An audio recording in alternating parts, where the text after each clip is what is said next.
எல்லாருக்கும் வணக்கம். எழில் சாரோட துல்லாமலம் துள்ளும் படம் ரிலீஸ் ஆகி இப்போ 25 வருஷம். அவர் வந்து சொன்னார் 25 வருஷம்ட்டு ஷாக் ஆகி போச்சு. இவ்வளோ சீக்கிரம் வருஷம் ஓடி போச்சான்ட்டு. அப்போ என் கணக்கு பார்த்தேன் திருப்பாச்சு, நமக்கு சீக்கிரம் வந்துடுமோ அப்படின்ட்டு பயமாக இருக்கும். வருஷங்கள் வந்து இவ்வளோ சீக்கிரம் 25 வருஷங்கிறது டக்குனு வயசான காட்டிடும்ல. ஆனால் எழில் சாரை பொறுத்த வரைக்கும் என்றைக்குமே இளமையான அளவர். அப்போ எப்படி பார்த்தோமோ அதே மாதிரி இளமையோடு இருக்கார். துல்லாமலம் துள்ளும் படம் ரிலீஸ் ஆகும்போது அப்போ நான் உதவி இயக்குனர் இருக்கும்போது தெரியும் பொருளாதாரத்தை எவ்வளோ கஷ்டப்படும்ட்டு. ஒரு படம் பார்க்குறதே ரொம்ப கஷ்டமாக இருக்கும். தேட்டரில் போய் டிக்கெட் எடுத்து அதுக்கே ரொம்ப கஷ்டமாக இருக்கும். அப்படி கஷ்டப்பட்டு ஒரு படத்தை ஒரு தடவை பார்க்குறதே பெரிய விஷயமா இருக்கும். ஆனால் துல்லாமலம் துள்ளும் தான் அந்த கஷ்டத்துலேயும் நான் 2 தடவை பார்த்தேன் படத்தை.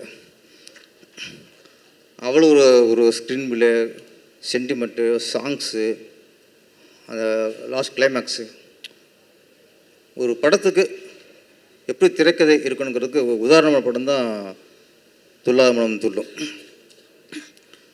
அப்புறம் தீபாவளி படம் எல்லாம் பார்த்து எப்படி டக்குன்னு காமெடிக்கு மாறினாரு ஷாக்காக இருக்குது. ஒரு சீரியஸாக ஒரு சென்டிமெண்ட்டாக பண்ண ஒரு இயக்குனர் டோட்டலாக அப்படியே ஃபுல் காமெடி. சில காமெடி படம் எடுப்பாங்க, நமக்கு சிரிப்பு வராது. ஆனால் இவர் படம் தான் காமெடி படம் எல்லா சீனும் சிரிக்கிற மாதிரி இருக்கும்.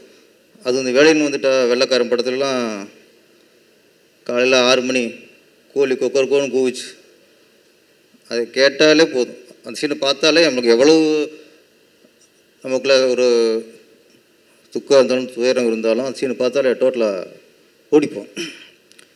என்னை பற்றி இயக்குநரில் காமெடி படம் பண்ணி மக்களை சிரிக்க வைக்கிறது மிகப்பெரிய கலை. அதை மிகப்பெரிய திறமை வேணும். அளவு வச்சிடலாம், அது மாதிரி த்ரில்லர் படம்லாம் நம்ம பயமுறுத்திடலாம். ஆனால் மனுஷனை சிரிக்க வைக்கிறது இருக்க அதுதான் பெரிய விஷயம். அதில் எழில் சார் வந்து அதில் இந்த காமெடி கிங்குன்னே சொல்லுவோம். அவரை அதில் போயிட்டுருக்காரு.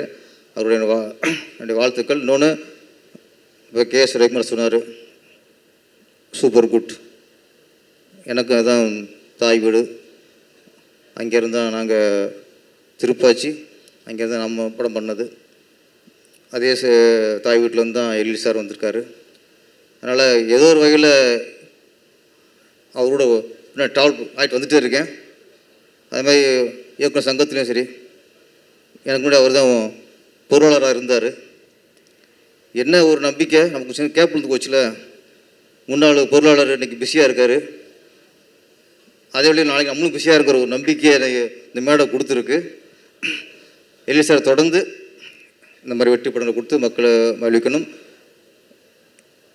அடுத்து துல்லாமலம் துள்ளும் ரிலீஸ் ஆகி 50வது வருடத்துலையும் அவர் இந்த மாதிரி பிஸியாக இருக்கணும். வாழ்த்துக்கள். நன்றி சார்.